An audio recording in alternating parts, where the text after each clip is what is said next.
second conference will be this afternoon with Stephanie Brooks. First, Stephanie Dickson. I had a chance to discuss with Stephanie when I was in Singapore, and it's another pleasure, Stephanie, to welcome you for ESSEC Business School talk. I'm going to introduce you. Stephanie Dickson is a leading voice in sustainability in Asia. She founded Green is a New Black, Asia's first conscious festival and media platform that uses stories, curated experiences to advocate for social and behavioral changes. That leads to little green step with a big impact. Her mission is to make conscious living mainstream, accessible, and sexy. She's regularly invited to deliver many talks as a keynote speaker, and she has conducted talks every places in Asia as well as in the UK. We can consider Stephanie as a change maker in the green space. Stephanie has been described as a sustainability entrepreneur helping Asian businesses combat climate change, according to CNBC. Or another quote, force of nature by the media, honeycombers. She is also a two-time TEDx speaker, a Gen T by Toddler Leader of Tomorrow, that was in 2020, and Prestige 40 under 40 in 2018. Stephanie, it's another great pleasure to see you. The floor is yours. And of course, as you know, and as the students knows, that I'm going to get some questions after your talk from the Discord, and I'm going to ask to you the Q&A. Stephanie, the floor is yours. Thank you so much for such a warm introduction. It's really exciting to be back here again. I'd love to be able to share my slides if whoever's sharing right now can remove, but really excited to be here with all of you right now. And it sounds like you had an amazing first day. What an exciting week. I wish I could also join all your talks and presentations. I'm sure there's a lot of great things that you're going to be learning right now. I still can't share my slides, so whoever's sharing, can you? Do you mind not sharing? I guess you can do. Yes, you can share your slides, Stephanie. Okay. It only says one participant can share at a time, so whoever's sharing needs to stop. Let me check. Oh, the joys of technology. I wish I was in person with all of you, but maybe in another reality.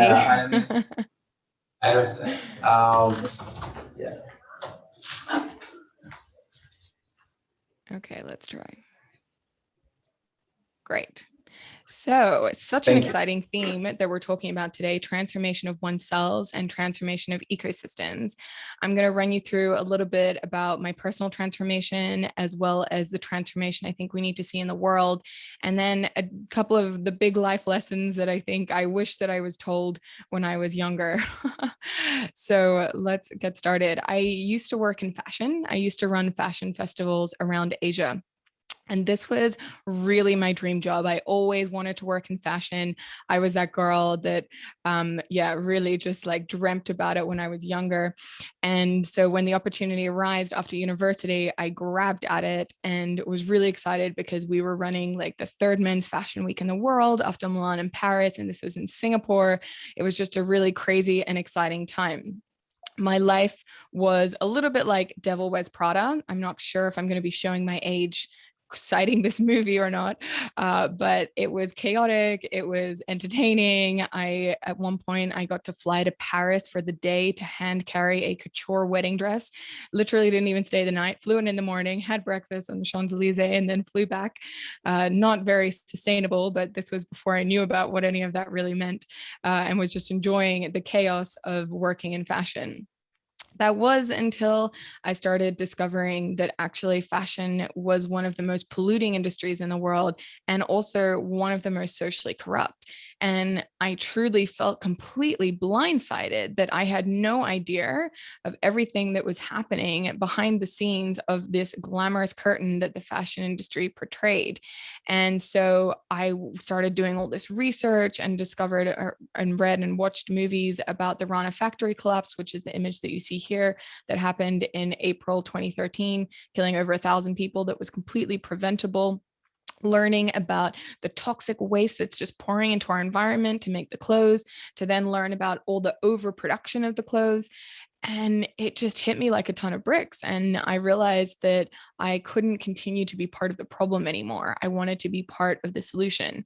So I quit my job very naively at 25, not knowing what I was going to do, not knowing how I was going to make money. And I just started trying to figure it out. So I started trying to attend some events. And I realized that actually a lot of the time the events were really preachy, really businessy, or just really made me feel like a terrible person, that I didn't know anything about the world and how to be a better person. So I basically started trying to figure out how to do it better and having a lot of conversations with friends. And at the time, a lot of my friends was like, oh my gosh, Steph, you're going to become this hippie. You're going to become a salad eating vegan. We're not going to be able to go out anymore. And like really unsupportive. This was back in like 2015, and the conversation just wasn't happening. It wasn't there. And I was just made a lot of fun of with my friendship group. So clearly it was time to get new friends. But I sat there and I started researching, and I realized actually sustainability, like some of the brands and the people talking about this and some of the things that are happening in the world is so cool. And why do people think that this is still something for hippies?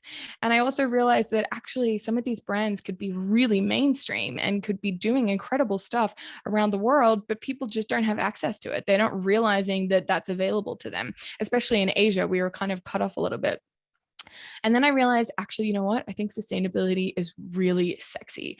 I think there's so much potential here. And if it becomes more sexy, it'll become more trendy. And if it becomes trendy, hopefully people realize, oh, actually, I want to stick with this, and it lives beyond the trend. So this was kind of my big vision and idea that I wanted to kind of communicate to the world. So I had to figure out how to do that. And so I started with events and, oh, sorry, my slide is going weird. Started with events, and that led me to start Green is the New Black. But the very first event I did, I was absolutely petrified. I was standing in front of a group of people. My hand was shaking. I was like trembling. I was being laughed at by the people in the front row because they could see how nervous I was. But I wasn't deterred. I realized I have to overcome my fears of public speaking and to do these events, because events is what I understood how to do. So that was me just trying to use my skill set to figure out, okay, what can I do? And how can I start having conversations around sustainability in a different way? So this is a photo here of my first event. We had standing room only. It was a great success. And so I just kept going. And that led me to start, as I said, Green is the New Black. So what we do is a couple of things. We started doing conscious festivals, and that's what was alluded to in the beginning. So these are large scale events that have a marketplace, that have talks and workshops. And every year we got more and more sustainable, and we grew. We started with about 600 people coming to our first event in 2015. And then in 2019, our last event that we were allowed to do physically, we had 4,500 people in Singapore. So we also expanded the event to Hong Kong, and then we were supposed to go to London, but of course COVID happened and we had to get creative. So last year we went virtual, and this year we are doing our very first hybrid conscious festival. So it is part virtual, part physical. We have a big event happening in Paris. So for any of you in Paris, we would love to see you and meet you in person at our conscious festival happening on the 24th to the 26th of September. And if you're not in Paris, you can watch virtually, because we're putting all of the talks online as well. And we have a small pop-up in Singapore and London. So we've never done something so audacious with 3 pop-ups in different cities and virtual, but we're doing it for the first time this year. And we really hope to see some of you there. After the festival, I realized, okay, we do this one big event once a year. What can we do in between? How can we continue the conversation with people so that we're not just this thing that happens once a year and then people forget about? So we started doing a media platform where we basically talk about sustainability, but in a really modern, fun way. We want to make it accessible. We want to make it actionable. There's truth. There's the realistic, the hard, conversations that have to be had, but then let's have some hope still, and let's have some action that we can actually do so we don't feel so hopeless. So that's really what we did with our media platform. And then we launched something called the Green Warriors. So the Green Warriors is a yearly list of warriors from around the world that we celebrate. We want to show the world that actually sustainability and the people behind it are incredible humans. And again, it's this hopeful piece that reminds us of why we're doing this fight and all the creativity that exists within humanity that is going to help to save us. And so that's a list that comes out every year. And we're going to have an exhibition at the festival this year as well. These are some of the global partners we've worked with around the world.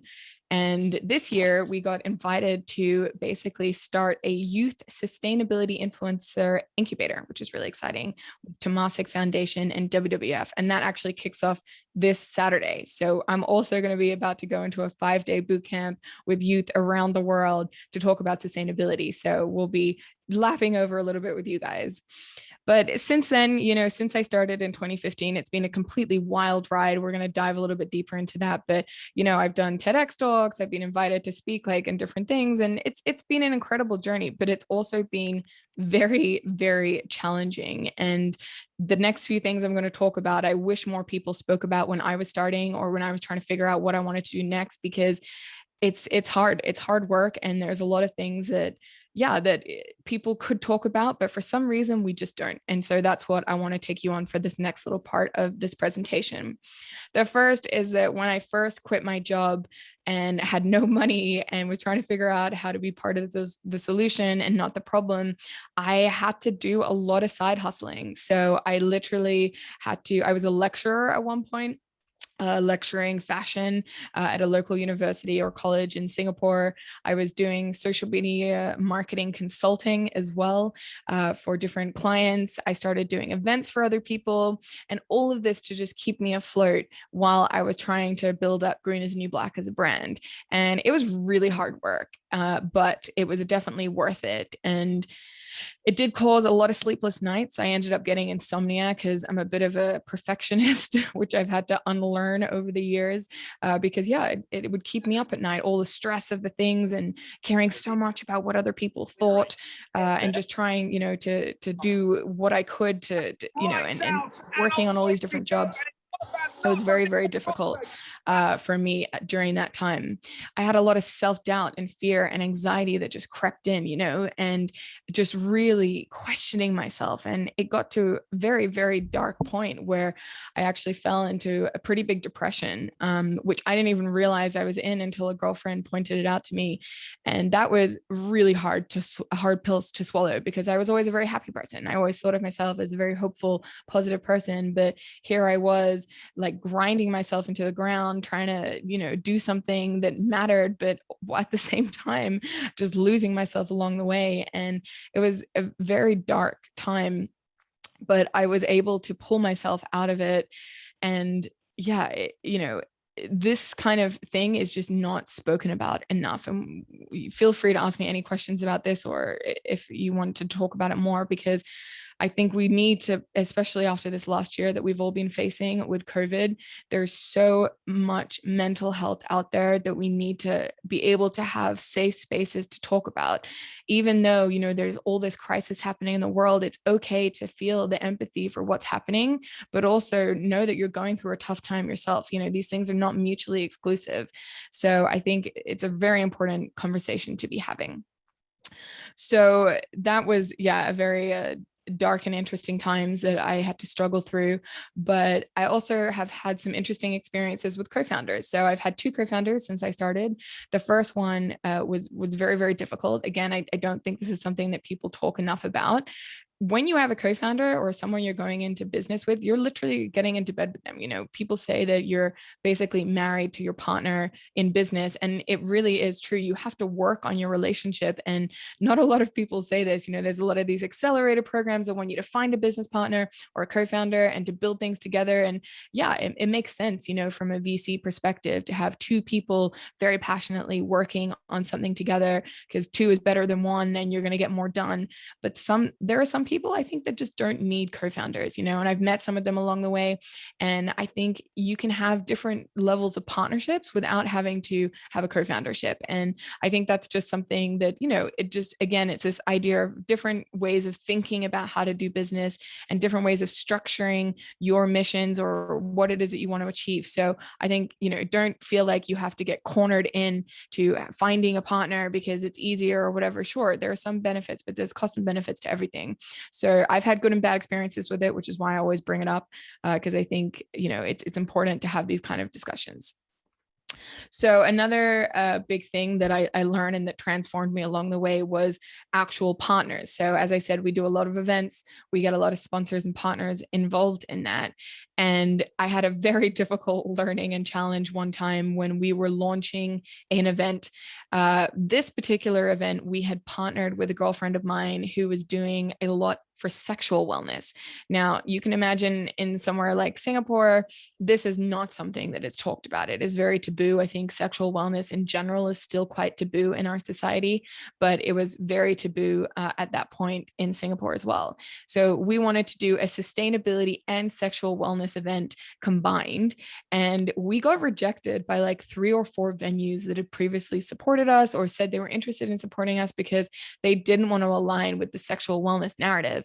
And we were running out of time to get our event venue sorted. And then we had this amazing partner that came in who wanted to align more on the sustainability message. They'd been doing a lot of stuff. They'd done some things in the past that weren't great, but they were really on the right trajectory, and they were happy to align with both the sustainability and sexual wellness message.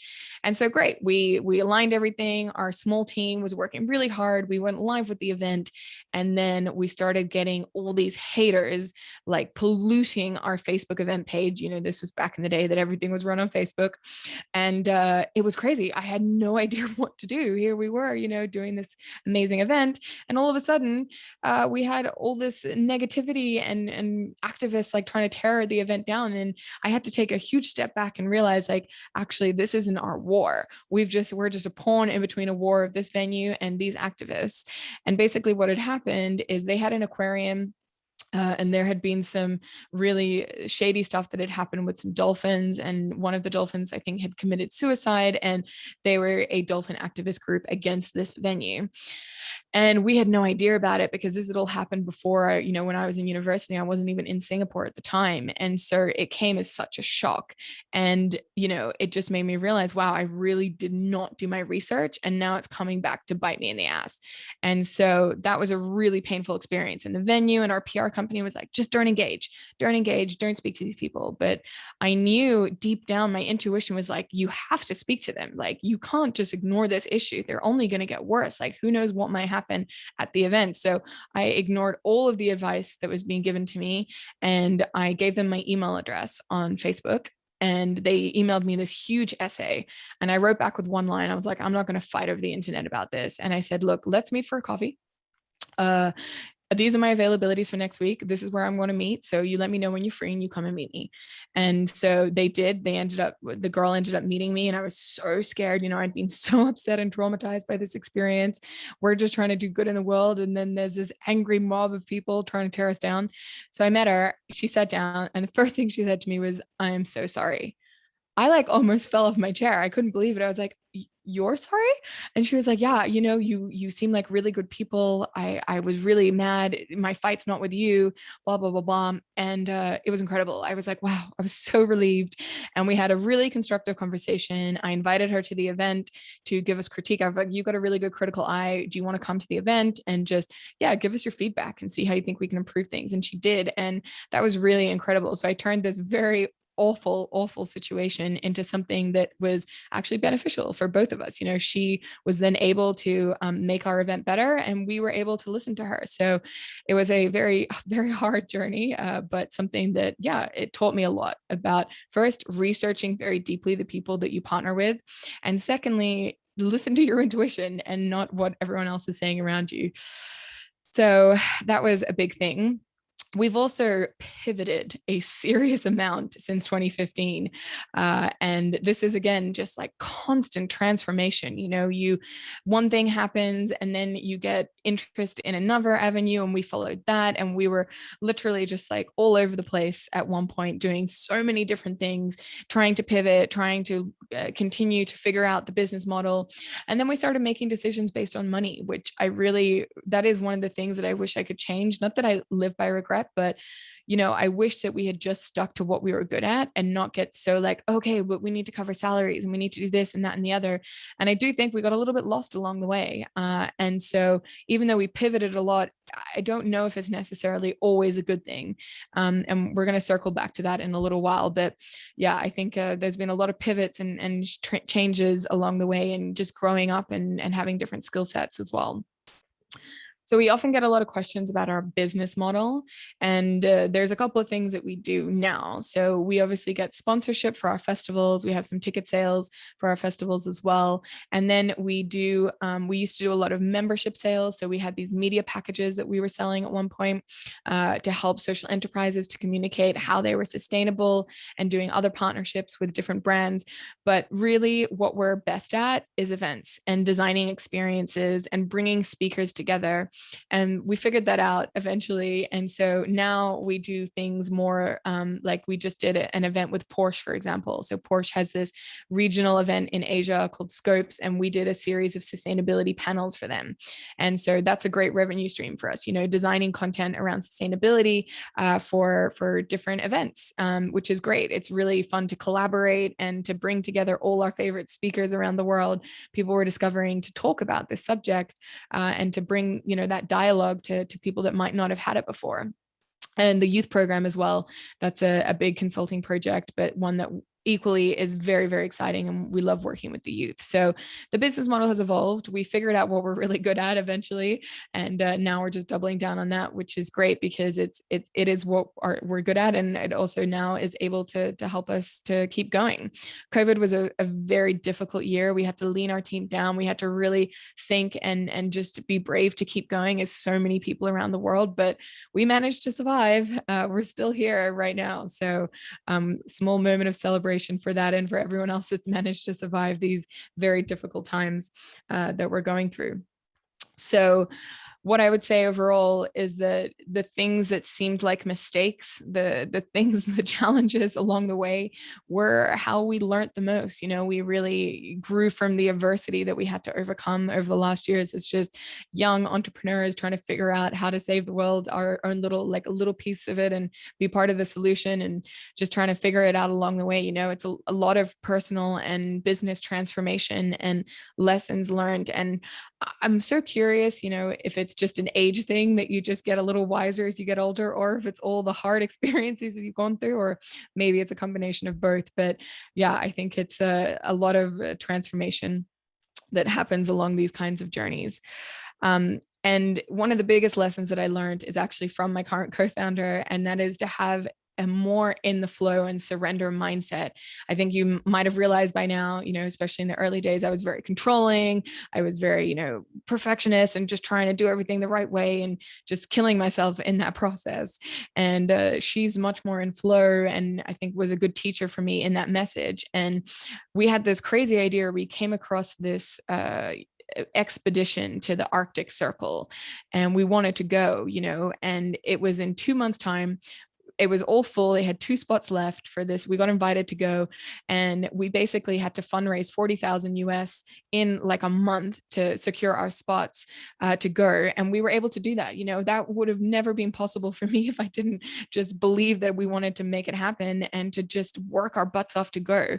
And it was a completely life-changing experience that really reminded me of the fight, seeing nature, seeing climate change happening in real life, and just being in such awe of the majesticness of nature and animals. And there was one moment where we got to see walruses. And I remember falling to my knees laughing and just feeling like that playful nature of being a child again, because there were these crazy animals that I've never seen in real life that are absolutely hilarious. And it just, yeah, reminded me like, oh, wow, this is what it's all about. And somewhere along the way, I'd forgotten the play, I'd forgotten the awe of everything. And it just was a crashing reminder that actually, like, this is what it's all about. Having joy and awe and realizing how majestic and incredible life is on this planet. This is what we're doing this for. And so we created our very first documentary. We got to interview all these incredible humans on this trip and around, and it was called The Naked Arctic Adventure. It's going to be released. It's been screened at a couple of eco film festivals around Europe, actually, and it's going to be going live probably September, October. And very excited to bring our first documentary into the world. But I would have never guessed that I would be doing a documentary if you told me a couple of years ago, and then I'd be getting to go to the Arctic Circle with these two incredible explorers. So here on the right, we have Sir Robert Swan. He was the first man to traverse both the North and South Pole. And he's on a 40-year mission to help people to protect Antarctica. So Antarctica right now has a treaty that protects it until 2040. And then the treaty gets renewed. And if it's not renewed and if it's revoked, then basically it means that Antarctica is open for drilling, for mining, for all the things that we know we have to be stopping right now. And so he's on this incredible 40-year mission, helping to spread the message around this treaty and that we need to protect Antarctica, because Antarctica right now doesn't belong to anyone. It belongs to everyone. And as soon as the treaty, if it doesn't get renewed, then that will change. So amazing, incredible work. And his son, Barney, who's on the left, is followed in his footsteps. He's also on a massive mission. He has traversed the South Pole on renewable energy only. He worked with NASA to get the special technology to allow him to do that. It was incredible. And now he's on this massive protection project in Queensland, Australia, to protect this huge amount of forest and to reforest the world as well. So yeah, two incredible humans that we got to go and learn from on this experience. And so yeah, this is really like changing the mindset to realize that anything is possible if you just, work at it and do things in a different way, not in a controlling, reactive, extractive way, but in a regenerative and, really in flow and surrendering way. Magic can really happen. So this journey has really been a complete roller coaster. And even, I got stronger. I really did. I got really strong. I started working a lot more on my personal development. And then last year, I'm Australian, and last year, 2019, the beginning of 2019, end of 2019 to 2020, there was the fire, devastating bushfires in Australia, killing 1.5 billion animals and just destroying so much of the land there. And that just brought me right back deep into a state of eco-anxiety. And then COVID happened. And for a while, I was really hopeful, thinking, oh, wow, maybe this is what we needed. Maybe this is the thing that's going to wake more of the world up to realize we are destroying ourselves and the planet in the process, and we got to change things. And then it seems like that wasn't going to happen. There was a lot of, let's get back to normal. Let's keep spending. Let's keep buying and consuming. And that was really terrifying. I really didn't want, I wanted this to be more of a catalyst. And so I fell into a very deep eco-anxiety, got very jaded for a while, had a very dark time. And COVID obviously just compounded all of my anxiety. And I'm not alone. I know this is a very common thing that a lot of people went through last year. And then somewhere along the lines, I found the light again. I think it was really with the youth and just realizing like, oh, actually, wait, there's a lot of incredible humans around the world who are dedicating their lives to making this world a better place. And instead of focusing on all this negativity, I got to focus on the positive again and find that strength again after resting. And yeah, it's just an ongoing cycle is what I'm basically getting at here. There's positive and negatives and push and pull. And that's just life. That's just the journey. And we just need to make sure we have solid foundations so that we can keep going, and reminding ourselves a really good support system that will remind us of why we're doing this and why to keep going as well. Okay, my slide again is playing up.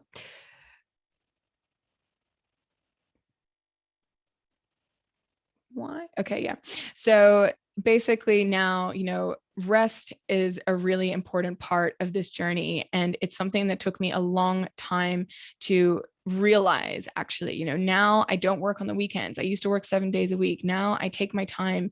I learn how to relax a little bit, to have joy again in my life. And that allows me to show up Monday to Friday and be a better boss, be a better partner, be better at the work that I'm doing. And I think it's important to remember that rest is a really important part of this journey. We are in a marathon. We're not in a sprint. And so, yeah, just a reminder that we've got this. We can keep going, and there is a lot of time that we still have. Well, okay, we have a little bit of time left. And so now we're going to talk a little bit about what I believe needs to transform in the world, and some resources I found that have really helped me to be able to do that. So I'm sure a lot of you heard about the IPCC, so the Intergovernmental Planetary Climate Committee report from the UN. So the IPCC report that came out a couple of weeks ago, I'm hoping that most of you heard about it, but they basically came out and said that this is code red for humanity, that we are running out of time and that everyone needs to do something. Now, this is a very timely report because this year we have COP happening. So the Committee of Parties are joining in Glasgow this year to talk about it. And this is they're going to be reviewing what happened in 2015 with the Paris Agreement, and now basically setting up climate goals for the next 5 years. And we as citizens of these countries play a critical role to make sure that our governments are making the right commitments so that we can avoid complete catastrophe. But we're already locked into a certain degrees of warming, and I'm sure a lot of you know this already.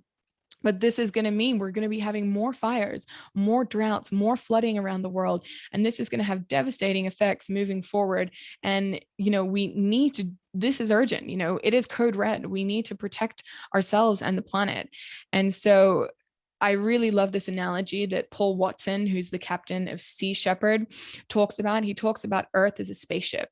And if you think about it, we really are. We're catapulting through space. We're going around the sun, and we're on a spaceship. But the thing is, we're killing our shipmates. We're not even the crew. The crew are all the microbiomes, all the, the animals, the insects, the creatures, and the fungi, and everything that makes this planet function. We are just passengers on this journey. And as passengers, we're killing off all these vital crew members one by one, which will lead to our own destruction and potentially extinction on this planet. And, the planet will survive in some capacity. Mother Nature is way more resilient than we are. And yet we are slowly destroying our own life source, which is a really crazy thing to think about. But I do really like this analogy because I think it makes a lot of sense and can help us to really understand the role that we're playing in this.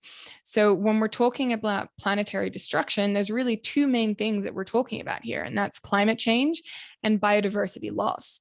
So climate change, I'm sure you're all very familiar already with this, but in a very nutshell version, this is a shift of weather patterns, largely due to greenhouse gas emissions like CO2. We're extracting fossil fuels from the ground, and we're using that as energy to power our lives, which releases these greenhouse gases.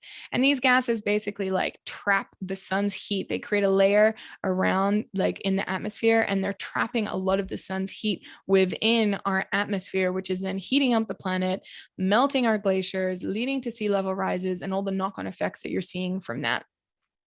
So there's this incredible book called The Uninhabitable Earth by David Wallace Wells.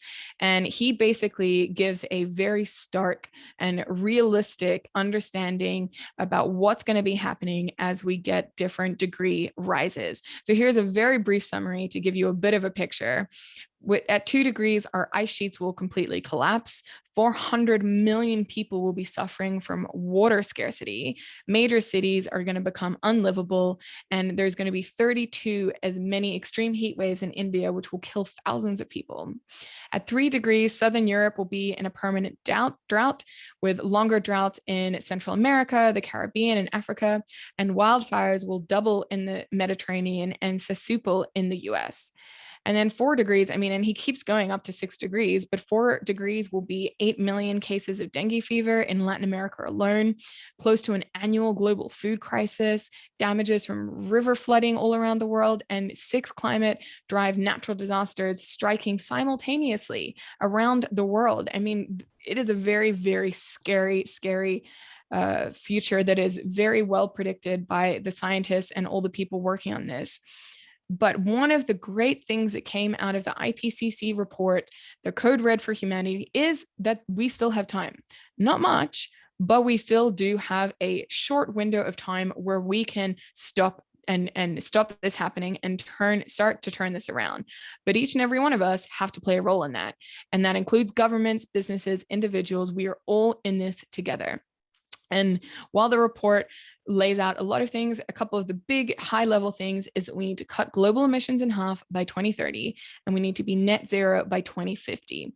And so this means that we need to be not only cutting the emissions that we are putting into the planet, but also looking at adaptation and mitigation processes and protecting as many trees around the world as we can, and planting, reforesting our planet as well. There's a lot of great things, and we're going to briefly touch on a couple of those, but a lot of information is out there on this, but this is the main takeaway message that at least I took, and that a lot of the coverage was about, is that this is what we need to focus on, and this should be our collective effort. So for us at Green is New Black, we really like to break this down into something that's actionable that we can all do. And we look at that as little green steps. And those little green steps allow us to realize, okay, I don't have to be perfect. I just need to keep moving forward on this journey, on my own trajectory, and I'm doing my part.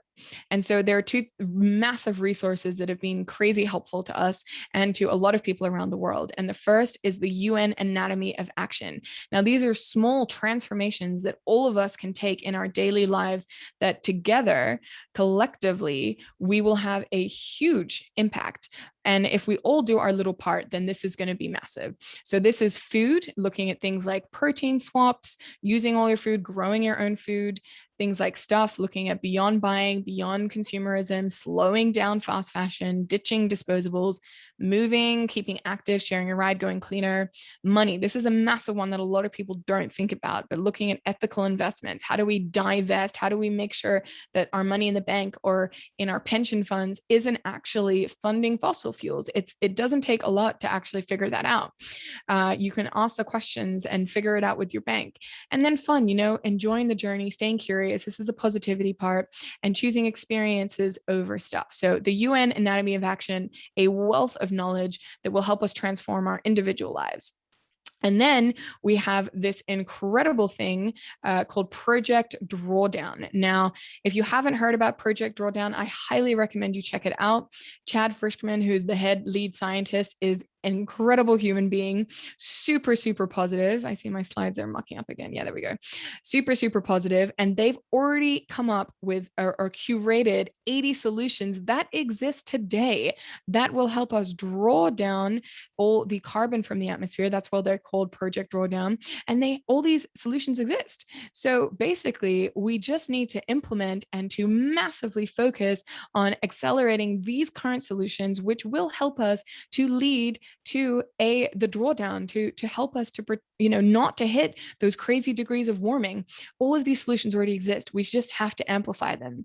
And that brings me to the next point, which is what we do with our lives, what we do with our business, with our waking hours, we should all be focusing on solving an urgent global problem. Now, this was something that was articulated beautifully by a guest from my podcast. So I run a podcast called Live Wide Awake, and I interviewed this guy called Josh Tetrick. Maybe some of you have heard of him already. He is a pioneer in the alternative protein space. So he created Just Egg, which is a plant-based scrambled egg that it's from a they're based in America. So it's huge over there. I'm not sure if it's hit Europe yet, but then he also launched Just Meat, which is the first commercially sold cell-based meat. So yes, that is chicken that was originally grown in a lab from the cells of animals where no animals were slaughtered for the meat. And he launched that in Singapore, and it was the first commercial sale of it. So he's done some incredible stuff. And I'm just going to play, hopefully it works, this little 1-minute message from him about why we should all be solving urgent issues. First thing I would say is, this is more to, I would say this to my younger self and people listening now, that there is no reason anymore that you shouldn't throw your professional life into solving an urgent problem. There's just no reason. You can build a career solving an urgent problem. You can put your kids through college solving an urgent problem. You can gain personal meaning through serving an urgent problem. There's just no legitimate reason not to focus your life on this. So that's one thing that I would say. And first thing I would say is, this is more to, I would say this to my younger self and people listening now, that okay. So I absolutely love what he said there. I think there is so much possibility and opportunity now to get funding, to find the right team, to really dedicate your lives, or to just, join companies that are actually on the trajectory to help change the world. So there's a lot of possibility and opportunity there, and there is money to be made. You don't have to sacrifice that much. We're living in a whole new world, and just, really drilling in that sustainability is a journey that people are on. And if you want to start your own company or you want to join a company, I would really encourage you to have this as a priority, to really look at how is this company transforming themselves? How are they going to future-proof for themselves, but also to help the planet. And there's a lot of incredible examples of this, which I'm not going to go into today, but lots of great stuff happening. So a very small, I'll quickly take you through this journey, but then I'd love to open up for questions shortly. We're on our own sustainability journey with all of the events that we've done. And I just want to illustrate how you don't have to be perfect, and it's still okay to learn as you go. At our very first event, we had single-use plastic.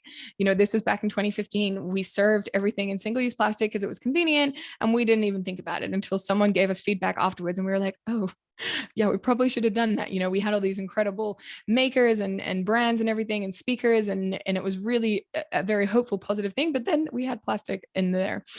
The second year, we had plastic water bottles on stage, and one of my speakers came up to me and he's like, Stephanie, I love what you're doing and I'm really glad to be here, but if you do not remove those plastic water bottles before I get on stage, I'm not getting on stage.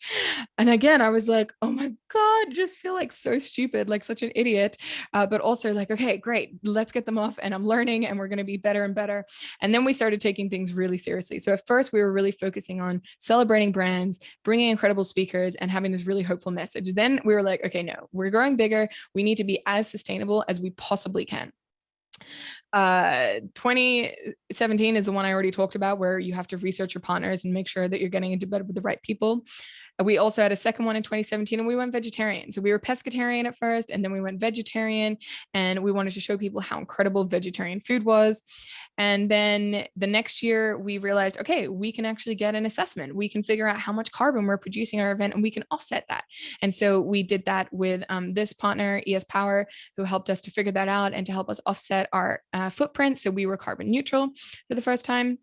And then we decided, okay, let's go plant-based. So our entire festival was plant-based. All the food was vegan, all the alcohol, all the brands. And we just showed people like this lifestyle is super accessible. It's really inspiring. And there's some amazing people changing the world that you can enjoy as well. And we got a survey, we got an assessment, and we were 98% zero waste. So that was a huge feat because we had 4,500 people come to this event, and we were able to use reusable crockery, to compost any food that was left over, to borrow and upcycle decorations. And yeah, that was us really showing how far you can go with sustainable events. And this is just kind of a list of some of the things that we did, but it's really possible, and it's okay to be a journey, to transform as you go. So the final part of my talk today is going to be about some of the biggest lessons and things that I wish someone had told me earlier. Like, I really do. I wish someone had sat me down and said, Steph, you need to learn how to focus. You need to learn how to focus, not do a million things at once, just figure out how to do one or two things really, really well. And then once those are down pat, you can start introducing other things, opposed to the way that we did it, which is trying to do a lot of things all at once and only doing one really well. And so that was a huge lesson that I wish I'd had a coach to be like, focus, no, say no to that. You don't need to do that. And so I think this is something that I'm still reminding myself of today, to focus, laser focus, to really be able to have a bigger impact and to do something much better. The second thing, which is the most important thing I would say that I wish someone had told me, was to prioritize your mental health. This for me, like if someone had given me some tools back a couple of years ago, I think I would be a very different person right now. You know, I only started prioritizing my mental health like 18 months ago, I think, after years of mental torture. And now I have a much stronger foundation. I feel more resilient and I feel way more focused and able to understand what it is that I really want and what I want to do in the world. So please look after yourselves. And I really, truly believe that this journey that we're on is an inside out journey. When we transform our minds and really focus on conscious living, we are way easier able to transform the world. And I think this is something so, so critical that we need to focus on. And I love this quote by someone called Tori Choi. She's an amazing activist. She runs Bad Activist as well. She talks about joy as a radical act and rest as resistance.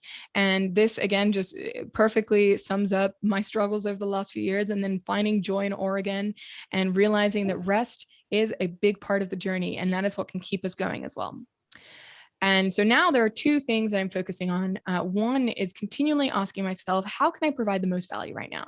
That's in conversations, in daily interactions with my business, with talks like this, really coming back to like, how can I be of value? And I think that's a question that's driving me very strongly right now. And the second thing that I'm strongly focusing on is following what lights me up.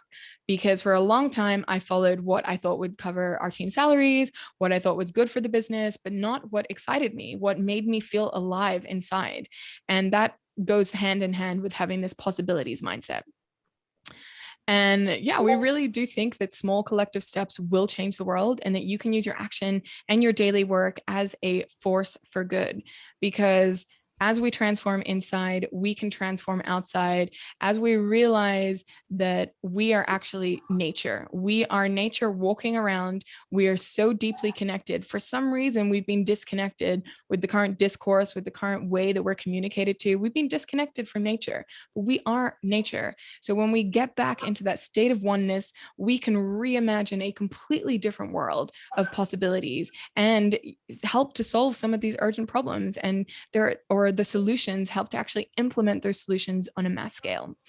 So that is, okay, my slides again. I'm sorry. It starts with you. It really does. It starts with you, your circle of influence, the work that you're doing in the world. And you can also start with you at our Conscious Festival. So as I said, we have our big event in Paris. We've got a virtual component as well. We have incredible talks around, transhumanism, around relearning, unlearning and relearning, around sustainable fashion. There's so many really incredible topics and speakers that we're bringing from around the world. So we really hope that you can either join us online or join us in person. And yeah, if you enjoyed that little snippet of the episode today, you can listen to more incredible people around the world, conscious humans, in the podcast, Live Wide Awake. And that's it. Thank you so much. So I would love to, if there's any questions, very happy to answer any of those now. So yeah, thanks for your time. Thank you. Thank you very much, Stephanie. Thank you so much for your talk. It's a great pleasure to listen to you, a lot of initiatives, and the way you are so, I would say, frank and honest, and you are ready to share as well as your ideas, initiatives, but your mood as well, your behaviors, your attitude. Thank you so much for the very inspirational talk. Stephanie, we have a couple of questions, and I will read them actually according to the popularity of the question. There is a question, very simple question. We don't have so much time, so we need some quite short answer. very quickly, what is your favorite sustainable fashion brand that you support? Oh, it's such a good question. It used to be one brand, but then they actually had a little bit of issue last year with the Black Lives Matter movement. And so I've stopped purchasing from them because, social justice is a very important part of the climate movement. So now I would say I'm loving Vestiaire Collective because they have pre-loved luxury and high street wear. And it's all, people selling secondhand, giving a second life to clothing. And I'm really loving searching and finding some purchases that get me really excited. I know I'm going to use for years to come, but it's good quality and it's extending the life cycle of that product. So that's what I'm enjoying right now with the fashion side of things. Thank you. Do you believe the fashion industry is getting better or it is all greenwashing? Considering sustainable fashion is still a higher end niche, will it never outcompete mainstream brands such as Zara or H&M? Oh, it's such a good question, such an important question. There is so much greenwashing happening in the fashion industry and in a lot of industries, actually. And, fashion is such a big, hairy beast. We produce like 100 billion pieces of clothing a year, and there's only like 7 point whatever billion of us on the planet. Like, it is insane. And so much of that gets destroyed. So the fashion industry needs a complete overhaul. It needs to completely transform the way that it works. It needs to be more regenerative. It needs to be more circular.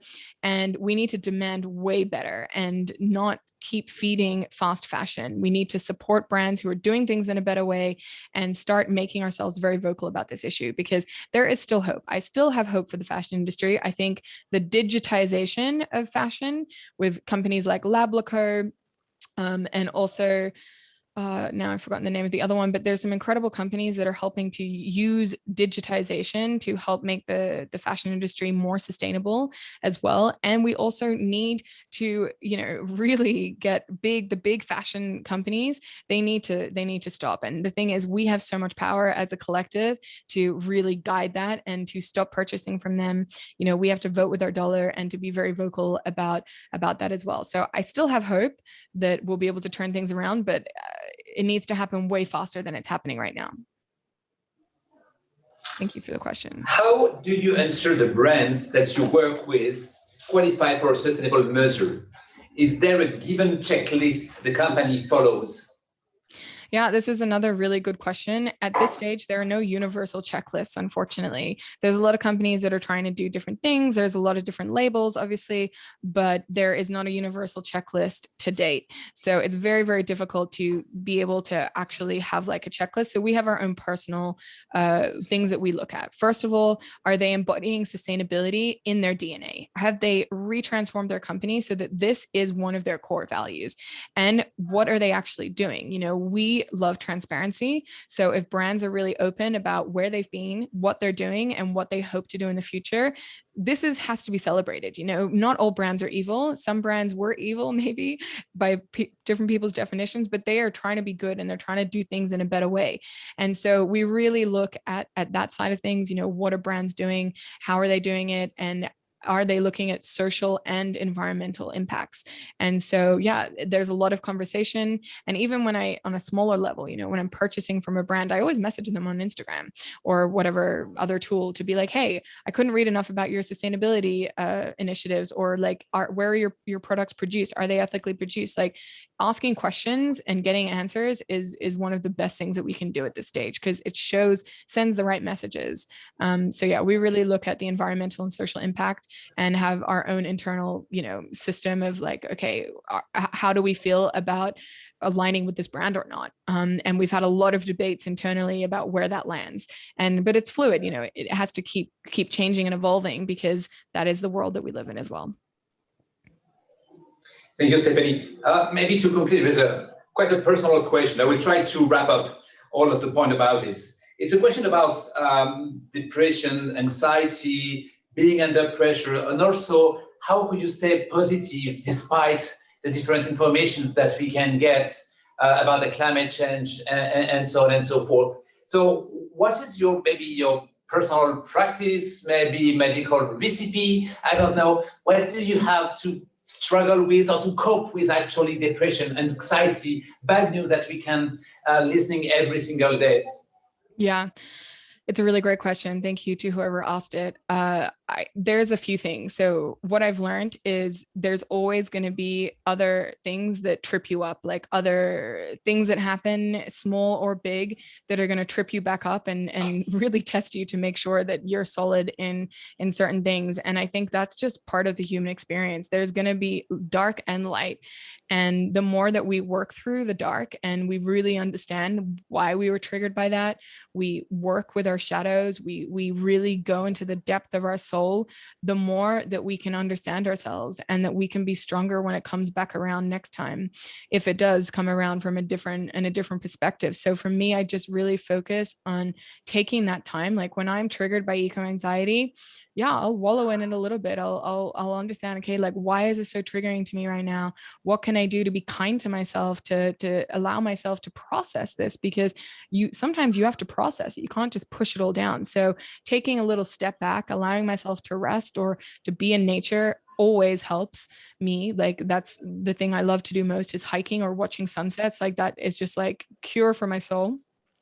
And everyone has to find their own cure. You have to find the thing that makes you connected again to the fact that, oh, this is a beautiful place and a beautiful life. And yeah, it's worthwhile fighting for. So I think that's why when we focus on our mental health and we do the work, whether that's having a therapist or a, women's circle, or just someone that is there to support and have these deep conversations with you to help you learn and to move through them, I think is really critical. So that's what I do. I go to nature, I rest. I realize that actually I don't need to run 1,000,000 miles an hour. I just need to go at my own pace, because my learning and evolution is going to happen when it's going to happen. I can't force it. So learning to just go with the flow, be in nature when I have those moments, detach from work, detach from screens, and really just focus on finding the light again, finding a breath and realizing and coming back to that center again, and then finding the hope, because there are so many incredible people who are changing the world right now.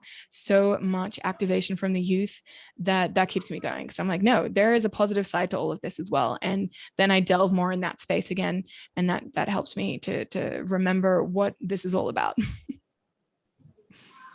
Thank you very much. Thank you, Stephanie. Thank you for your talk this morning for us, actually in France. Thank you very much again for this inspirational talk, for sharing your path, actually, the last decade almost, and more than that, for your personal conviction and engagements in different ways. Thank you so much. We really hope to see you at the Paris Festival, probably not physically, but probably virtually.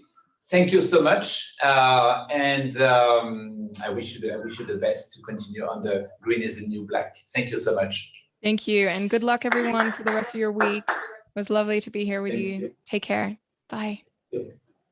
Thank you. On our side, the next conference will be this afternoon. So far we need to go to join our imaginers in a different room. As you know, you have a new step to do with them. First, to debrief the conference that you just had with Stephanie. And then this afternoon, it will be, after this workshop too, it will be with Stephen Brooks. I'm going to introduce Stephen Brooks this afternoon. So enjoy your morning, enjoy the next hours to work on your project with your teachers, and see you very soon. Bye-bye.